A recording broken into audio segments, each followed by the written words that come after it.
آج کی مجلس ایک نورانی مجلس ہے۔ یہ مجلس کی سرپرستی میرے والد بزرگ الحج پیرزادہ سید بشیر الدین چشتی مدظ اللہ العالی کے تحت ہے، اور میزبان اعلیٰ صادق الرحمن ہاشمی صاحب مدظ اللہ العالی، اور یہ محفل اور تمام سامعین حضرات اور تمام مہمان، تمام علماء اکرام جو لوگ یہاں حاضر ہیں، اور ہمارے عزیز قلب شبیر عثمانی صاحب، سب کو احییکم بتحیۃ الاسلام والمسلمین فاقول لکم السلام علیکم ورحمۃ اللہ وبرکاتہ۔ جیسا آپ جانتے ہیں یہ مجلس جو منعقد کی گئی ہے ایک نہایت مبارک مقام جو آستانہ ہے سلطان العارفین کا بایزید بسطامی کا، یہ مقام جہاں مجلس منعقد کی گئی ہے وہ بھی نورانی ہے، جس کے لیے نام سے کی گئی ہے وہ شان عظمت غوث جیلانی ہے، اور جو مہمان خصوصی ہیں وہ بارگاہ مرید خواجہ عثمان ہارونی ہیں، اور میزبان ظاہری تو یہاں پر صادق الرحمن ہاشمی صاحب مدظ اللہ العالی ہیں، لیکن حقیقتاً یہاں میزبانی بایزید بسطامی کی ہے رضی اللہ تعالی عنہ، کیونکہ جن کا گھر ہوتا ہے میزبانی انہی کی ہوتی ہے، اور یہاں سامعین ظاہر میں تو آپ ہیں لیکن جن کا ذکر ہوتا ہے وہ ضرور آتے ہیں، جن کا ذکر ہوتا ہے وہ ضرور آتے ہیں۔ تو ہمارا یہ عقیدہ ہے کہ غوث اعظم پیران پیر دستگیر روحانی طور پہ ہمارے ساتھ موجود ہیں اور ہمیں دیکھ رہے ہیں۔ مجلسیں 11ویں کی اس سے پہلے بھی ہوتی آئی ہیں، اس کے بعد تا قیامت تک ہوتی رہیں گی، کیونکہ یہ ان ذات مقدسہ اور نفوس قدسیہ کی مجالس ہیں جنہوں نے اپنی زندگی اللہ عز و جل کی راہ میں فنا کر دی، اللہ کے ذکر میں، اللہ کے راہ میں مجاہدے میں فنا کر دی، اللہ کے ذکر میں فنا کر دی۔ اللہ قرآن میں کہتا ہے فَاذْكُرُونِي أَذْكُرْكُمْ، تم میرا ذکر کرو میں تمہارا ذکر کروں گا، تم میرا ذکر کرو میں تمہارا ذکر کروں گا۔ تو انہوں نے اپنی پوری زندگی اللہ کے ذکر میں بتا دی۔ جب وہ دنیا فانی سے رخصت ہوئے تو اللہ نے ان کے ذکروں کو بلند کر دیا، اور جب ذکر کرنے والا باقی ہے جو اللہ کی ذات ہے تو ان کا ذکر بھی کسی کے روکے سے نہیں رکے گا، تا قیامت تک چلے گا۔ تو کچھ چیزیں اپنے خطاب شروع کرنے سے پہلے توجہ دلانا چاہتا ہوں جو اس وقت حاضر کے حساب سے بہت بہت ضروری ہے۔ اکثر ہم لوگ ولایت کو انحصار، ولایت کا مطلب کرامت سمجھتے ہیں، ولایت کا مطلب کرامت سمجھتے ہیں۔ ولایت کرامت کا نام نہیں، استقامت کا نام ہے۔ میں بتاتا ہوں اس کا مطلب کیا ہے۔ کرامت کچھ یہ سمجھ لیجئے کہ ولی اللہ کے دوست کو کہتے ہیں، اور ولی کا سب سے اول مقصد یہ ہوتا ہے کہ وہ اپنے رب سے، اپنے محبوب سے جس سے اس نے پوری زندگی محبت کری جا ملے۔ اور کرامت ایک بائی پروڈکٹ ہوتا ہے جو ولایت کے لیے شرط نہیں ہے۔ رسول پاک کی امت میں کئی ولی ایسے گزرے ہیں جن سے کرامتیں صادر نہ ہوئی لیکن پھر بھی وہ اللہ کے مقرب اولیاء میں شامل ہوئے۔ اور کئی بار ہم کورٹس میں، جس کو ہم supreme court, high court, lower court, session court کے نام سے جانتے ہیں، کئی بار ہم یہ دیکھتے ہیں کہ وہاں پہ ایسے مقدمے جیتے جاتے ہیں جن کے دعوے جھوٹے ہوتے ہیں، جن کے دعوے جھوٹے ہوتے ہیں۔ یہ غور کرنے کی بات ہے۔ وقت حاضر کا بھی کچھ ایسا مسئلہ ہے، لوگوں کے دعوے جھوٹے ہوتے ہیں لیکن دلیلیں مضبوط ہونے کی وجہ سے وہ کیس جیت جاتے ہیں۔ آج کے پرفتن دور کے اندر لوگ آپ کو قرآن کے حوالے دیتے ہیں، حدیث کے حوالے دیتے ہیں، لیکن ان کا استدلال صحیح ہے یا نہیں اس بات کی کوئی گارنٹی نہیں۔ اور ہم لوگ، ہمارے دعوے مقید بقرآن و سنہ، ہمارا جو عقیدہ اہل سنت والجماعت ہے وہ پورا قرآن اور سنت کے پورا مطابق ہے، لیکن ہمارے بعض واعظین اور خطبہ استدلال کے لیے کچھ کمزور دلیلیں لے آتے ہیں۔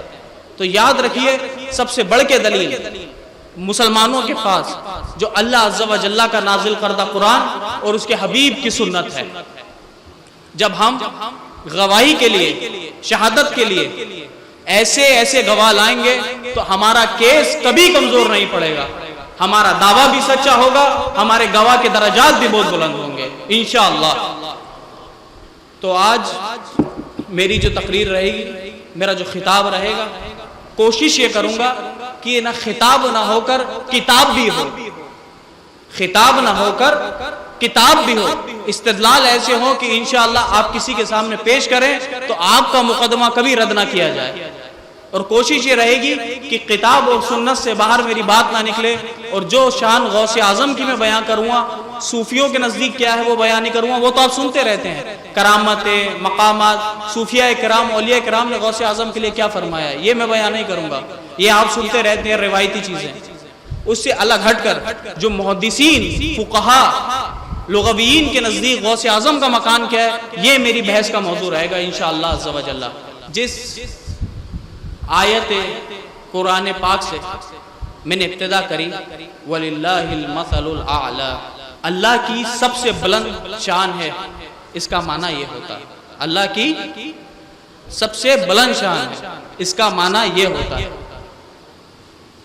اور بہت سے لوگ یہ اعتراض کرتے ہیں، جتنے ولی آپ، یہ ولی وہ ولی، اتنے ولی اس امت میں گناتے ہو، ہم نے پچھلی امتیں، کیونکہ رسول خدا صلی اللہ تعالیٰ علیہ وآلہ وسلم سے قبل 1,24,000 کم بیش پیغمبر گزرے ہیں، ہر امت کے، ہر نبی کے ولی رہے ہیں، لیکن جس کثرت سے اور جس درجات اور جو مقامات ولایت میں امت محمدی کے ولیوں کو حاصل ہوا، وہ کسی کو حاصل نہیں ہوا۔ ہم نے اللہ کو نہیں دیکھا، کسی نے دیکھا ہے؟ کسی نے دیکھا ہے؟ کسی نے جبرائیل کو علیہ السلام کو نبی پاک کے اوپر قرآن لاتے ہوئے دیکھا ہے؟ کسی نے نہیں دیکھا۔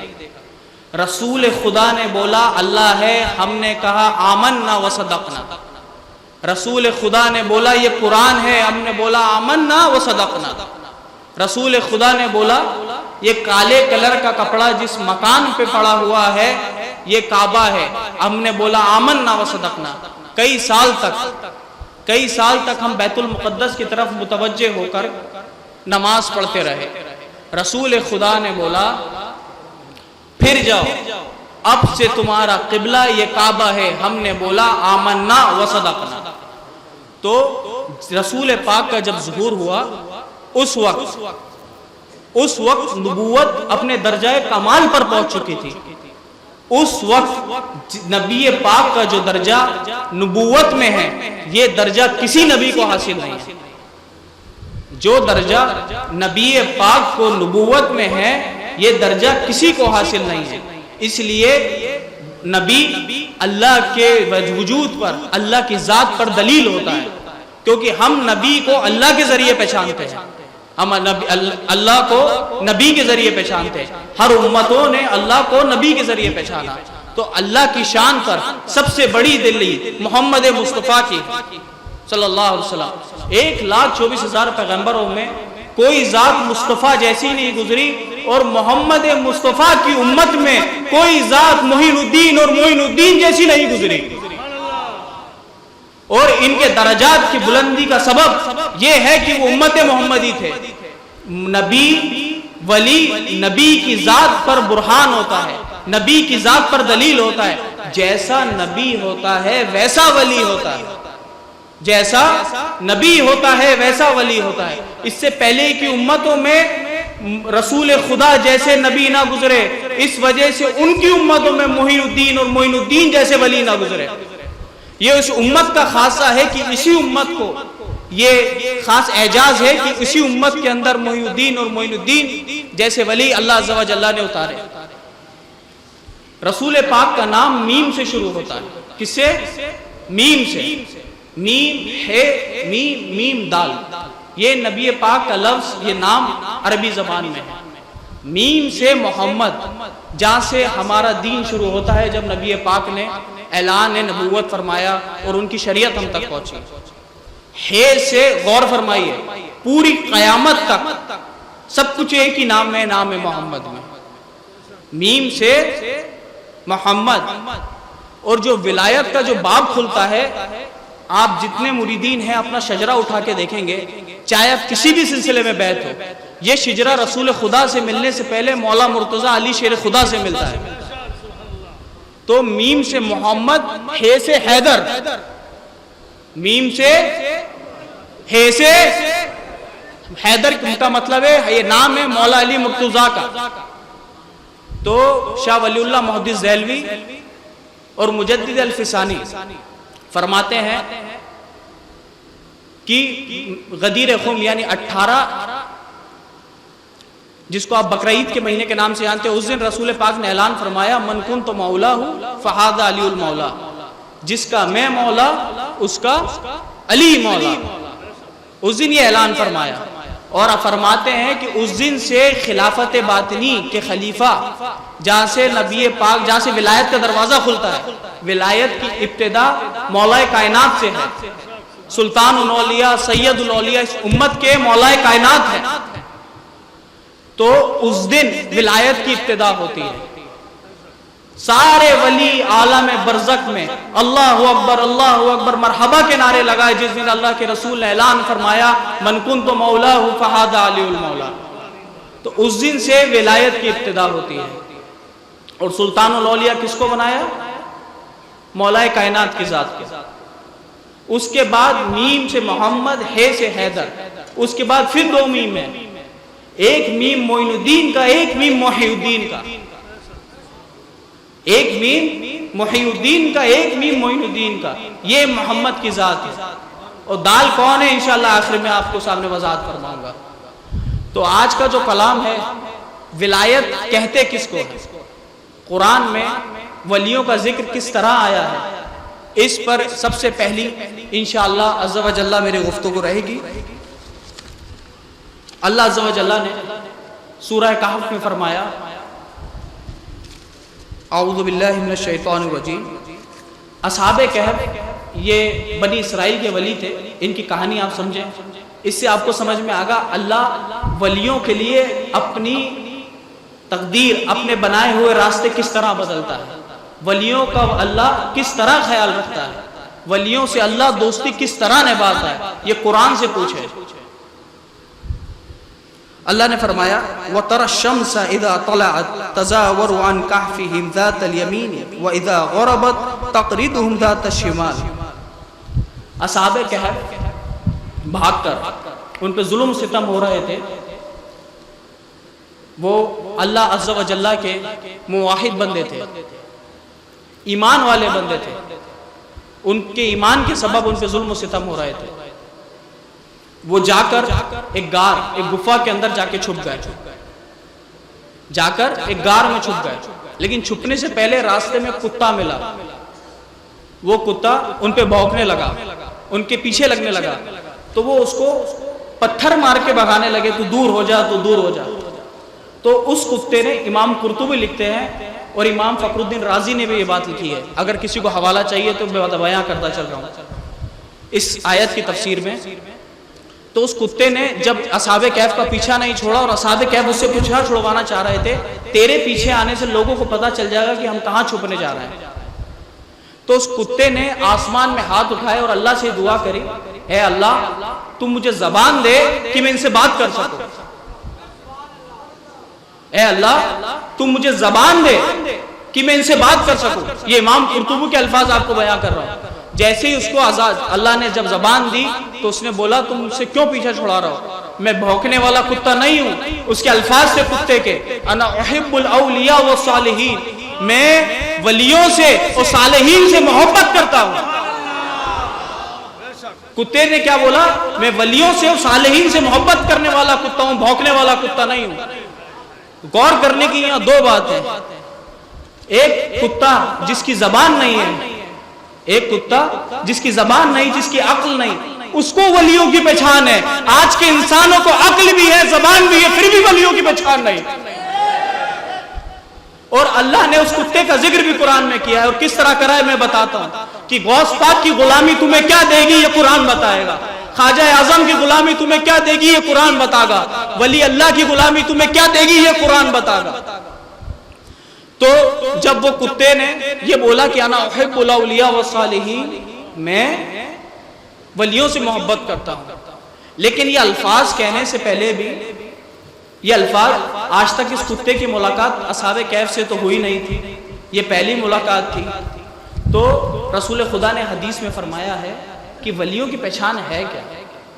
کتا دیکھتے ہی پہچان گیا، کتا بولیے دیکھتے ہی پہچان گیا کہ یہ ولی ہے۔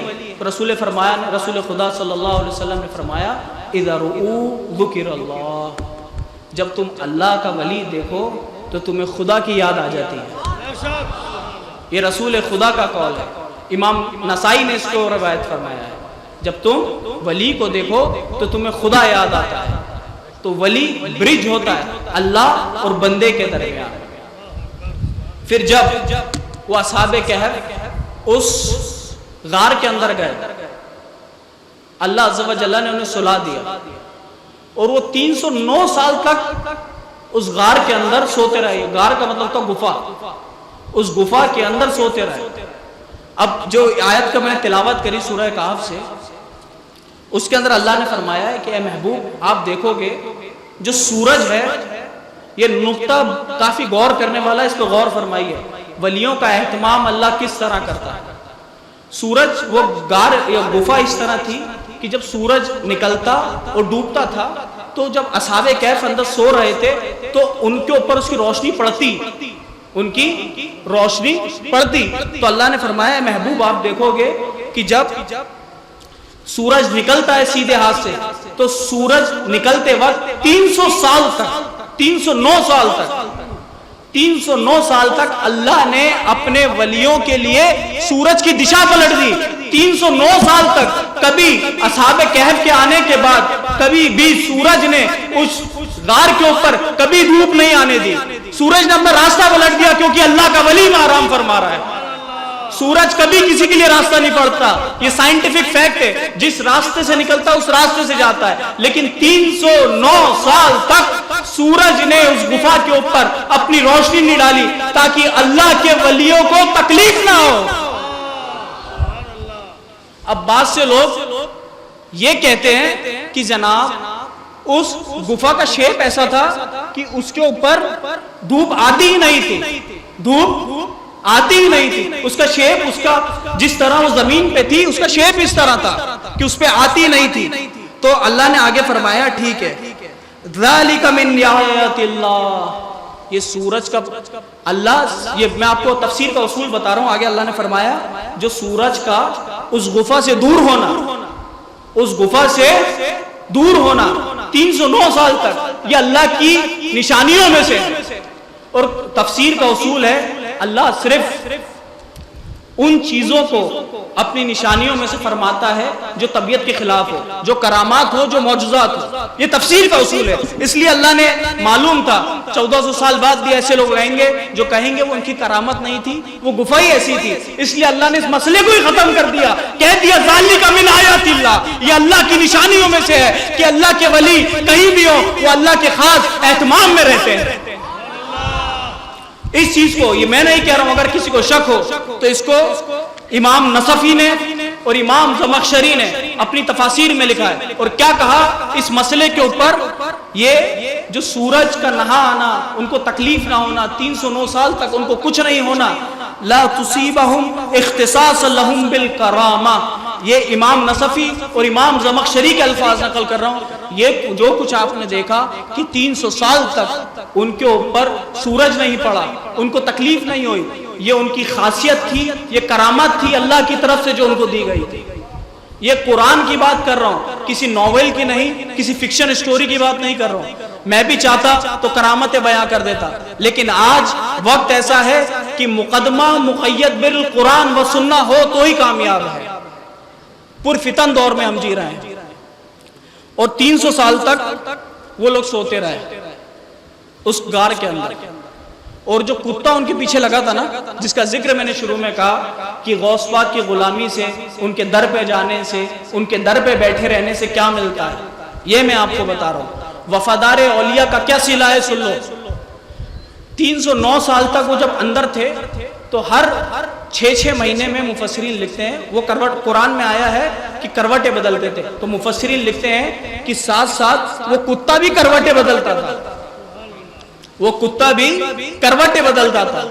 اور 309 سال تک وفاداری کس کو کہتے ہیں, اولیاء سے وفاداری کس طرح ہونی چاہیے. 309 سال تک باہر بیٹھا رہا اور اس کا اللہ, اچھا چلیے کتا ہے بیٹھ گیا نا, بیٹھ گیا, بیٹھے رہنے دیتا. اللہ نے بات یہاں ختم نہیں کری. قرآن پاک ایک بڑی عظیم کتاب ہے, تورات, انجیل, زبور, اور اس سے پہلے جو صحیفے نازل ہوئے دوسرے انبیاء پر وہ بدل دیے گئے.